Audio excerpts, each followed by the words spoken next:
ఈరోజు మనకి చిలకల్లో ఉన్న మండల పరిషత్ కార్యాలయంలోనే స్వచ్ఛందంగా వలసపాడు నుంచి వాలంటరీ వ్యవస్థ ఆల్మోస్ట్ ఒక 12 మంది వరకు వచ్చారండి. ఒకసారి మాట్లాడదాం. మీరు స్వచ్ఛందంగా ఇస్తున్నారా లేదంటే ఎవరైనా సంబంధించి రిజైన్ చేయండి అని చెప్పేసి? మేము స్వచ్ఛందంగా ఇస్తున్నాం. జగనన్నని మళ్ళీ గెలిపించుకోవడానికి, బాణన్నని మళ్ళీ గెలిపించుకోవడానికి మా తరఫున, జగన్ తరఫున, భానుగారి తరఫున ప్రజలకు మళ్ళీ మంచి సేవ, ఇప్పటి వరకు జరిగిన మంచి సేవ మళ్ళీ అందించడానికే మేము స్వచ్ఛందంగా ఎవరు ఇబ్బంది పెట్టడం జరగలేదు. మమ్మల్ని స్వచ్ఛందంగా 12 మంది మా వలసపాడు సచివాలయంలో 12 మంది వర్క్ చేస్తున్నాం. 12 మంది వచ్చి రిజైన్ చేస్తున్నాం. ఈరోజు ప్రతిపక్ష పార్టీలో ఉన్నవారు టీడీపీ నుంచి కానీ నెక్స్ట్ జనసేన నుంచి కానీ ఎంతోమంది వాలంటీర్ వ్యవస్థని కించపరిచినట్టు కూడా మాట్లాడాలని చెప్పేసి ఎంతోమంది చెప్పారండి. మరి ఈ ఉద్దేశంలో మీరు ఏం మాట్లాడుతున్నారు? కించపరిచి ఎంతగా మేము ఏం తప్పులు చేసాం? ఏ ఉద్యోగాల మోటార్లు మూసే ఉద్యోగాలు, ఏ ఉద్యోగాలు అన్నారు. మరి అదే నోటితో ఈరోజు మేము 10,000 చేస్తాం, మీరు మా కోసం వర్క్ చేయండి, మళ్ళీ మమ్మల్ని గెలిపించండి, జగనన్నని దించాలి, గది దించాలి, జగన్ దించడమే మా ఉద్దేశం అని మాట్లాడేవాళ్ళు. జగనన్న ఎందుకు దించాలి? వాలంటీర్ వ్యవస్థ ద్వారా ఏం తక్కువ చేసాం జనాలకి? ప్రతి సర్వీసు ఇంటింటికి వెళ్ళి పార్టీలు చూడకుండా, ఓటు వేసారా వేయలేదా అని అడగకుండా, ప్రతి ఒక్కళ్ళకి చిన్నపిల్లల దగ్గర నుంచి వృద్ధాప్యం వచ్చిన ప్రతి ఒక్కళ్ళకి అన్ని విధాలుగా ఏ సర్వీసులు చేయాలి, ఏ పథకాలు అందించాలి అన్నీ అందించాం. ఎందుకు మేము మళ్ళీ జగనన్న గెలిపించుకోకుండా వేరే వాళ్ళకి మద్దతు ఇవ్వాలి? మేము జగనన్న గెలిపించుకొని మళ్ళీ ఇదే సర్వీసు ఇంకా ఉన్నతంగా, ఇంకా స్వచ్ఛంగా చేయడానికి ఈరోజు రిజైన్ చేసి జగనన్న కోసం మేము ప్రయత్నం చేస్తాం గెలిపించుకోవడానికి. వాలంటరీ వ్యవస్థ నుంచి హ్యూమన్ ట్రాఫికింగ్ జరిగిందని చెప్పేసి కూడా మాట్లాడారండి. ఈ మాటల్లోనే మీరు ఏం స్పందిస్తారు? హ్యూమన్ ట్రాఫికింగ్ జరిగిందని అంటున్నారు. ఎక్కడైనా ఆధారాలు ఉన్నాయా? ఇంతవరకు ఎక్కడన్నా ఏ సర్వే ద్వారా నిరూపించారా? ఇప్పుడు ప్రతి గ్రామంలో ప్రతి మీడియా ఉంది. ఆ మీడియాలో ఎక్కడన్నా ప్రతి క్లస్టర్ నుంచి ఏ ఒక్కళ్ళైనా బయటకు వచ్చి మా ఇంట్లో హ్యూమన్ ట్రాఫికింగ్ జరిగింది, వాలంటీర్ వ్యవస్థ ద్వారా జరిగింది, డేటా చోరీ జరిగిందని ఎవరైనా మీకు కంప్లైంట్ ఇచ్చారా? ఎక్కడైనా రాష్ట్రం మొత్తంలో ఎక్కడైనా ఒక కంప్లైంట్ అయినా నమోదైనట్టు మీరు ఎక్కడన్నా ఆధారాలు చూపించారా? ఏమి చూపించకుండా మీరు హ్యూమన్ ట్రాఫికింగ్ జరిగింది, డేటా మొత్తం చోరీ చేశారు అని ఇష్టానుసారం మాట్లాడితే దానికి వాలంటీర్ వ్యవస్థ ఒప్పుకోదు. దీనికి కంపల్సరీగా మేము ఖండిస్తున్నాం. దీనికి మీరు సమాధానం చెప్పాలని కోరుకుంటున్నాం.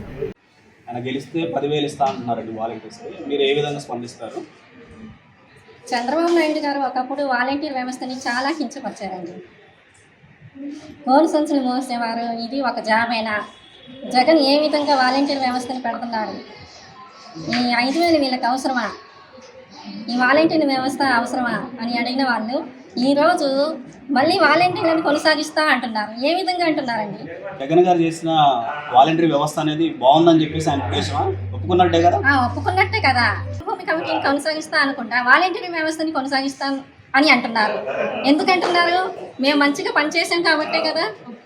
ఒప్పుకున్నట్టే కదండి. కానుక కింద వాలంటీర్లకి 10,000 ఇస్తున్నా, ఇదే నా హామీ అని మాట్లాడుతున్న చంద్రబాబు నాయుడు గారు మరి వ్యవస్థను పెట్టినప్పుడు ఏం జాబులు అని వాలంటీర్ జెంట్స్ని అయితే వెళ్ళి డోర్లు కొడుతున్నారు, కించపరుస్తున్నారు, ఆడవాళ్ళని అసభ్యకరంగా మాట్లాడుతున్నారు అని అన్న ఆయన ఈరోజు వాలంటీర్ వ్యవస్థకు నేను 10,000 చేస్తానని ఎలా చెప్పగలిగారు? అంటే ఈ వ్యవస్థ ఊహించిన దానికంటే ఎక్కువ స్థాయిలో పేరు వచ్చిందనేగా. ఎక్కడ ఏ చిన్న తప్పు లేకుండా అన్నీ అందించాల్సిన వారికి అందిస్తున్నారనే కదా ఇప్పుడు 10,000 చేస్తానన్నది. ఆ 10,000 జగనన్న ఇవ్వాలనుకుంటే ఇవ్వలేదా?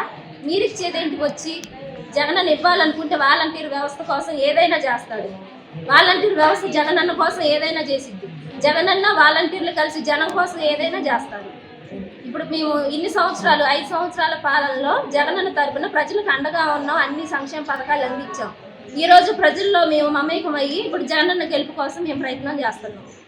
జగనన్న గెలవాలి, మళ్ళీ వాలంటీర్ వ్యవస్థ రావాలి, ఇంటింటికి పింఛన్లు అన్ని పథకాలు అందించాలి, జనాలకు ఎలాంటి లోటు రాకుండా, మళ్ళీ ఎలాంటి ఇబ్బంది లేకుండా ఈ గవర్నమెంట్ ఇలాగే కొనసాగాలి అని కోరుకుంటున్నాం. విషయంలో కూడా మీరు వాలంటీర్స్ అందరూ కూడా వర్క్ చేయకూడదని చెప్పేసి ఒక పిటిషన్ వేశారు కదా. ఆ విషయంలోనే, ఆ సందర్భంలోనే మరి వృద్ధులు కానీ వికలాంగులు కానీ ఎంతోమంది చాలా ఇబ్బంది పడ్డారు. ఆ విషయంలోనే మరి ప్రజలకు తెలిసిందా వాలంటీర్ ఉంటే అంత బాగుంటుందని చెప్పేసి? తెలిసింది, ఖచ్చితంగా తెలిసింది. మేము వాళ్ళకి ముందే మెసేజ్ ఇచ్చాం.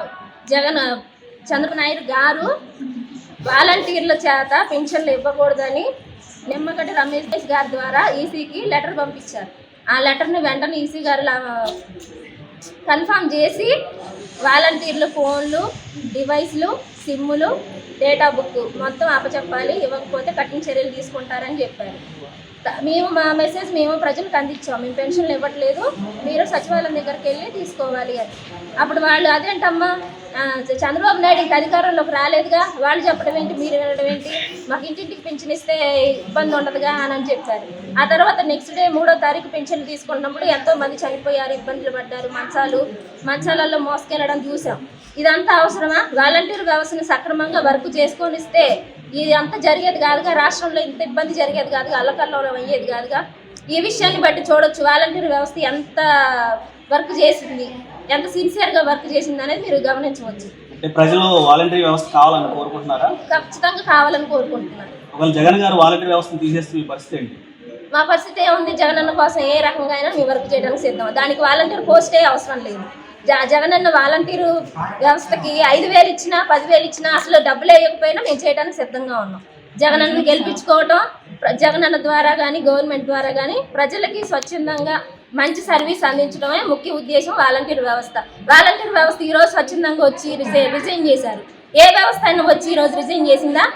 జగనన్న కోసం కానీ, భానుగారి కోసం కానీ, ప్రజల కోసం కానీ ఏ వ్యవస్థ అయినా మేము స్వచ్ఛందంగా రిజైన్ చేసి మళ్ళీ ఇలాంటి మంచి సర్వీస్ అందించడానికి మేము ముందుకు వచ్చామని సచివాలయ వ్యవస్థ కానీ ఇంకా చాలా వ్యవస్థలు ఉన్నాయి. ఏ వ్యవస్థ అయినా వచ్చి ఈరోజు రిజైన్ చేసిందా? కానీ మేము చేసాం. ఎందుకంటే మేము చేసిన సర్వీస్ ఏంటో మాకు తెలుసు, జనాలకు తెలుసు, జగనన్నకు తెలుసు. కాబట్టి ఈ సర్వీస్ని ఇంకా మంచిగా అందించాలి, ఉన్నతంగా అందించాలి, జనం ఎలాంటి ఇబ్బందులు పడకుండా ప్రతి గడప గడపకి పాలన అందించాలనే ఉద్దేశంతో మేము ఏ రకంగానైనా వర్క్ చేయడానికి సిద్ధం.